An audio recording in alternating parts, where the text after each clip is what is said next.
Merci beaucoup. Merci beaucoup. Merci beaucoup. Thank you. Merci, Anaïda. Je t'aime. I begin on behalf of everyone here, expressing my sorrow at the passing of our beloved Queen. Two tiny words, the Queen. Yet on every continent, those two words conjure up more than a picture. They also express an idea, the idea of decency and duty. Elizabeth II, though she might have recoiled at the thought, was the world's most famous woman. Yet she was our queen, our sovereign, for almost half of our nation's existence. In her 22 visits here, yes indeed, in her 22 visits here and her dealings with 13 prime ministers, she exhibited the virtues we most cherish: dignity, civility, humility, candor, and above all else, service. That's why her death, though not unexpected, is nonetheless shocking. We felt we knew her. We felt that her strengths were ours, the strengths of a country which by good fortune and God's grace we call home.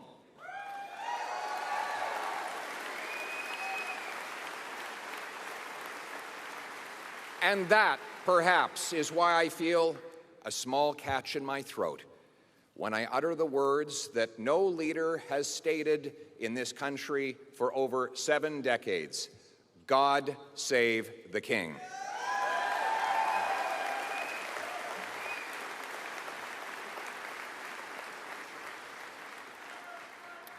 Tonight begins the journey to replace an old government that costs you more and delivers you less with a new government that puts you first, your paycheck, your retirement, your home, your country.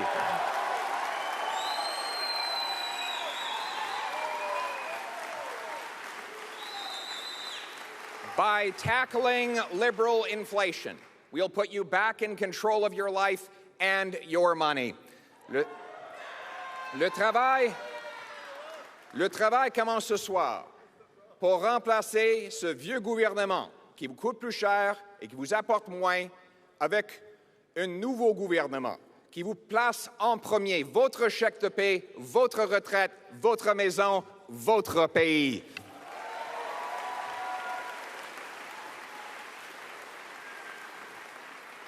En nous attaquant à l'inflation, nous vous redonnerons le contrôle de votre argent et de votre vie. And it is about you.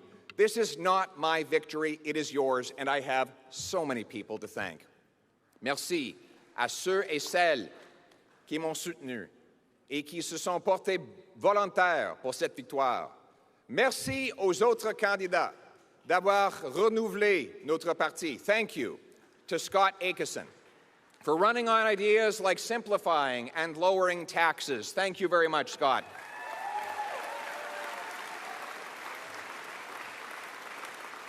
Thank you to Roman Baber for standing up for and making sacrifices for freedom for everybody.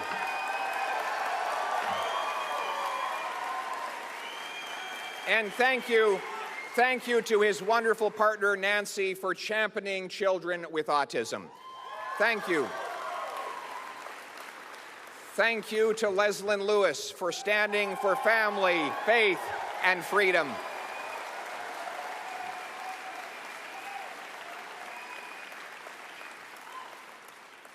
And to her husband, John, for supporting her along the way. Yes. And thank you. And thank you to Jean Charest for your service to our country.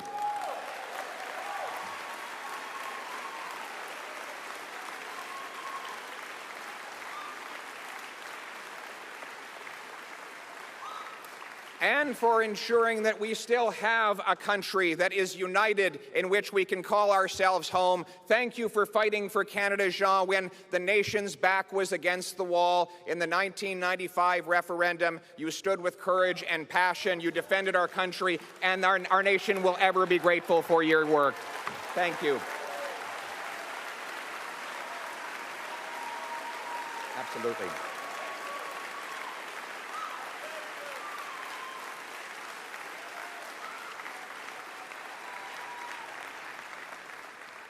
Ça fait à peu près 40 ans que Jean est en politique, au niveau provincial et fédéral.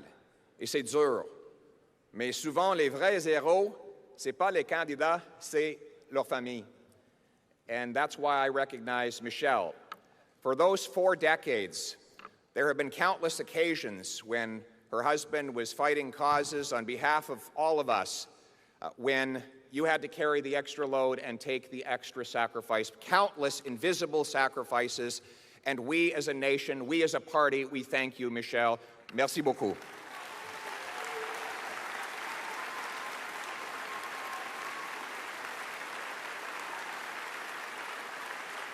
To supporters of all of these fine candidates, I open my arms to you. Now, today, we are one party serving one country.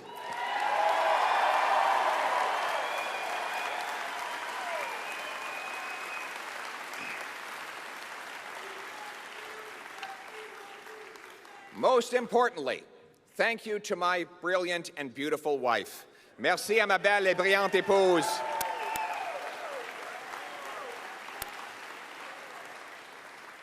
Pour avoir été mon ancre, mon pilier, tout au long de cette folle aventure. Tu as rendu cela possible. Tu es ma meilleure amie et l'amour de ma vie. Ah, oui. À la famille d'Anaïda qui a pris soin de nos enfants lorsque nous étions sur la route, vous avez rendu cela possible. Muchas gracias a la familia de mi esposa y por su contribución a Canadá.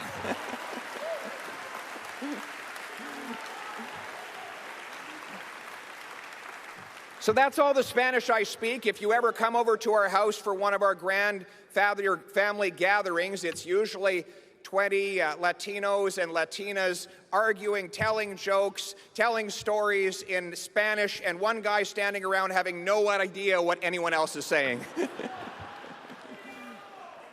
My wife's family not only raised this incredible woman, but they came to this country from Venezuela with almost nothing.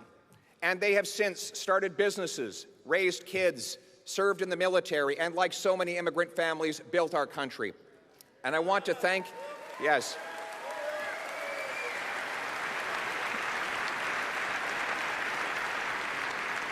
I want to thank my brother Patrick, my father Don, his partner Ross, my mother Marlene, and even my biological mother Jackie is here today. Yes.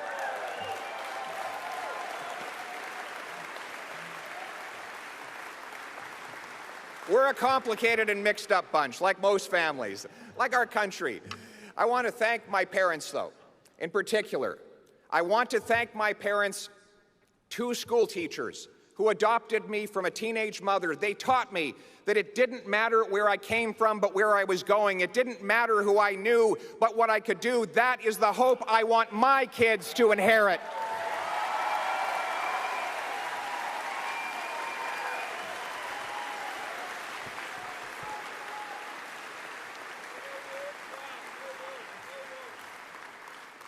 But that hope has melted into worry for many. Today, people feel like they've lost control of their pocketbooks and their lives. The cost of government is driving up the cost of living. This government, this Liberal government, has doubled our national debt, adding more debt than all previous governments combined. That means another $500 billion bidding up the cost of the goods we buy and the interest we pay. Inflationary taxes increase those costs further. Now, they plan to triple the carbon tax on gas, heat, and everything else. Le coût du gouvernement augmente le coût de la vie. Ce gouvernement a ajouté à notre dette nationale plus que tous les autres gouvernements dans l'histoire de notre pays. Ça veut dire 500 milliards de dollars qui ajoutent à l'inflation et aux augmentations des taux d'intérêt. C'est le gouvernement le plus cher dans notre histoire. It is the most expensive government in history. And the more they spend, the more things cost. The result? Families downgrade their diets to cover the 10% year-over-year jump in food prices. Seniors delay their retirements and watch their life savings evaporate with inflation. 30-year-olds who did everything we asked them to do, got degrees, worked hard, are trapped in 400-square-foot apartments, or worse, their parents' basements, because house prices have doubled under this government. And those who do own homes are paying more interest on their mortgages, even though this government promised interest rates would not rise for years. Les mères monoparentales mettent de l'eau dans le lait de leurs enfants pour pouvoir se permettre la hausse de 10% de la nourriture d'une année à l'autre. Les personnes âgées voient leurs économies s'évaporer avec l'inflation.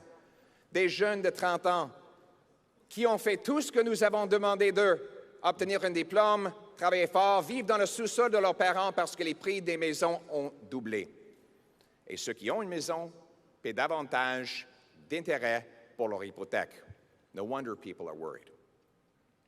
Most are lucky to be just getting by. Many are falling behind. And there are people in this country who are just hanging on by a thread. These are citizens of our country. We are their servants. We owe them hope. They don't need a government that sneers at them, looks down on them, calls them names. They don't need a government to run their lives. They need a government that can run a passport office.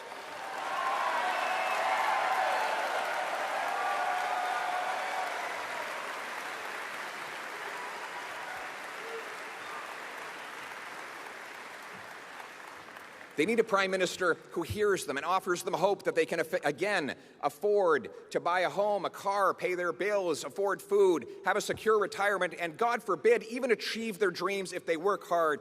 They need a prime minister who will restore that hope, and I will be that prime minister.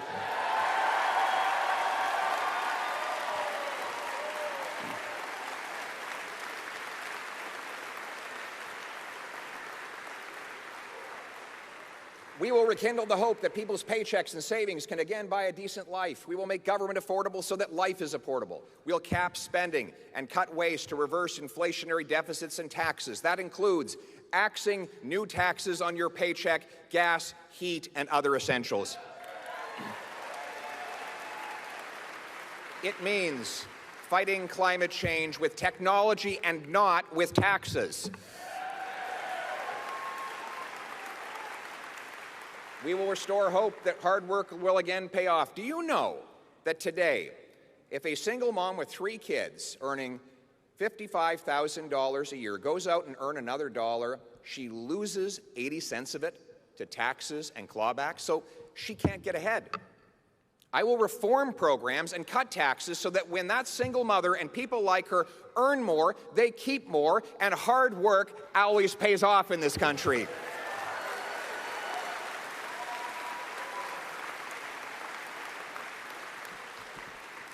Nous redonnons l'espoir que le travail devienne payant de nouveau, en réformant les programmes et en réduisant les impôts pour que les gens gardent l'argent qu'ils gagnent pour leur famille plutôt que de tout perdre au gouvernement. Instead of creating more cash, let's create more of what cash buys. Think of it.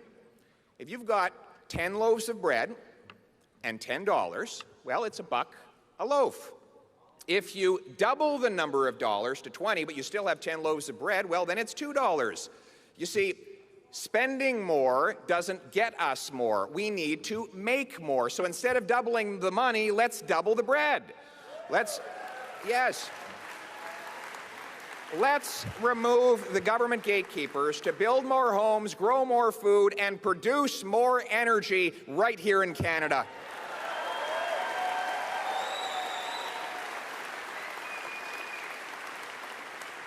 We need to restore the hope of home ownership. Right now, youth and newcomers can't get a home because local government gatekeepers block housing with heavy fees and long delays for building permits, leaving us with the fewest houses per capita of any country in the G7, even though we have the most land to build on. A Poilievre government will require big cities that want federal infrastructure money to speed up and lower the cost of permits and to approve affordable housing around all transit stations so that our young people can live there and don't even need to afford a car. We will also We'll sell off 15% of the underutilized 37,000 federal buildings to turn them into housing and use the proceeds of sale to reduce our deficit. In other words, stop printing money, start building homes for our people.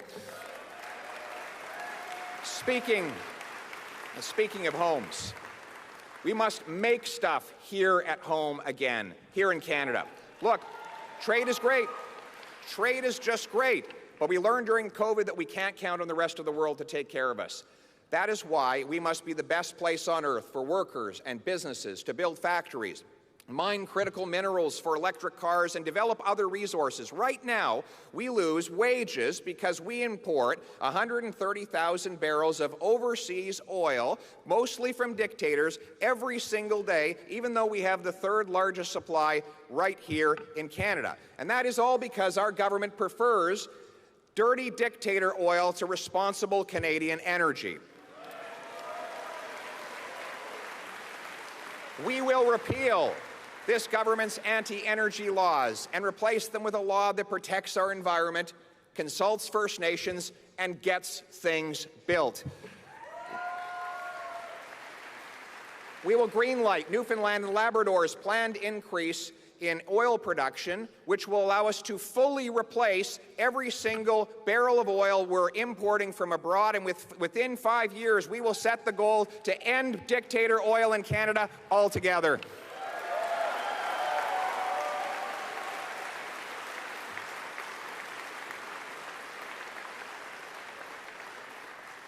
Et au lieu d'aider Poutine à vendre son gaz naturel à l'Europe pour financer sa guerre contre l'Ukraine, un gouvernement Poilievre soutiendra des projets comme GNL Québec. Nous savons tous que les Québécois ont une source d'énergie propre, l'hydroélectricité, qu'ils peuvent utiliser pour liquéfier le gaz naturel sans émission. L'Europe a besoin d'acheter du gaz. Voici le choix. Certains préfèrent que l'argent du gaz naturel finance les armes de guerre de Poutine. Moi, je veux que cet argent-là finance les chèques de paie pour Jean-Marc Tremblay, le soudeur du Saguenay. We will greenlight mining and manufacturing of minerals like lithium, cobalt, and copper to make electric cars and batteries. We will allow for technology to be unleashed here instead of our money to go to foreign dictatorships. And that also includes repatriating food production by standing with our farmers here at home.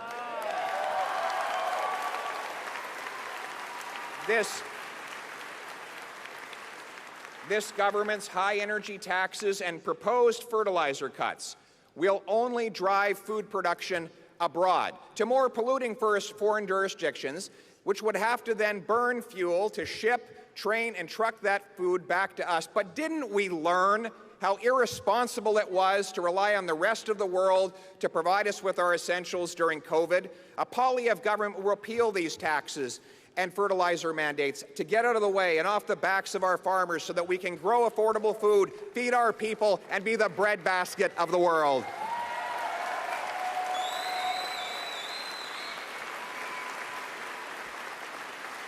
We will restore to First Nations more control of their land, money, and decision-making, and those communities that want to develop resources and invite commerce to fight poverty will have an ally rather than an obstacle in me.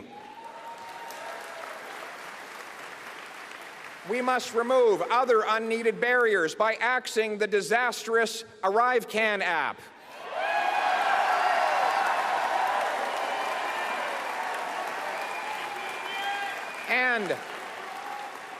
And by ending the remaining COVID vaccine mandates to let people work and travel freely.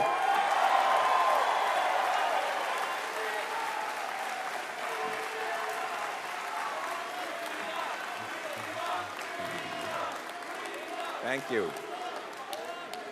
We will bring hope. We will bring hope to doctors, nurses, engineers, and others who are immigrants to this country but are blocked from working in their professions for no other reason than that they come from another country. We'll team up with provinces to guarantee that within 60 days, an immigrant applying to work in their profession will get a yes or no based on their tested abilities, not based on where they come from. We will back up 30,000 small study loans for those in need of time off work to study up to the Canadian standard. Enough talking, remove the gatekeepers to get more doctors, more nurses, more engineers, and more inflation-proof paychecks for our brilliant immigrants. And we will restore the hope of safe streets, a hope that has turned into fear in all too many places after killings in Vancouver, Montreal, Toronto, and most recently, Saskatchewan. Weakened laws allow chronic and violent reoffenders out of prison early at great danger to our people. Instead of spending a fortune targeting licensed and law-abiding, trained and tested firearms owners, Conservatives will bolster the laws, bolster the borders, and put the real criminals in jail.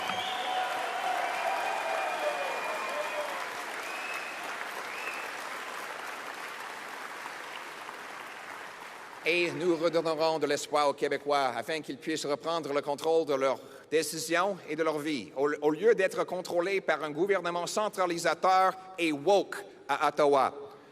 Vous savez, la langue française m'occupe une place toute spéciale dans mon cœur. Mon père, qui a des origines canadiennes françaises et qui vient d'un village francescois, m'a transmis l'importance de préserver le français dès mon plus jeune âge. En grandissant à Calgary, malheureusement, j'avais trop peu d'occasions de le parler. Donc, j'ai beaucoup de travail à faire. Maintenant, je continue de perfectionner cette langue que j'aime, langue fondatrice de notre pays. Avec mon épouse, une Montréalaise, nous transmettons à notre tour à nos enfants qui vont dans les garderies francophones. Nos petits-enfants, Baby Cruz et Valentina, ils auront la langue française comme première langue. Et la deuxième langue, évidemment, espagnol. Et après ça, troisième langue, l'anglais. Je vais aller plus loin en parlant du Québec. Je dirais que les conservateurs de partout au pays ont beaucoup d'apprendre des Québécois. Les Québécois défendent leur patrimoine, leur culture et leur langue. Ils ne s'excusent pas. La nation québécoise tient tête au wokisme.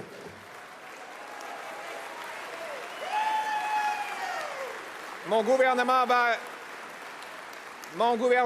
ne va pas se mettre le nez dans tout. Un État fédéral plus petit va faire grandir des citoyens du Québec et du Canada. Small government makes for big citizens who own their homes, build their dreams, raise their families, look out for their neighbors, and earn powerful paychecks and savings free from inflation and overtaxation. We will restore Canada's promise in a country where it doesn't matter who you love, or if your name is Smith or Singh, Martin or Mohammed, Chang or Charles. A country where the dreamer, the farmer, the worker, the entrepreneur, the survivor, the fighter, the ones who get knocked down but keep getting back up and keep going can achieve their purpose. A country where the son of a teenage mother adopted by two teachers can dare to run for Prime Minister of Canada.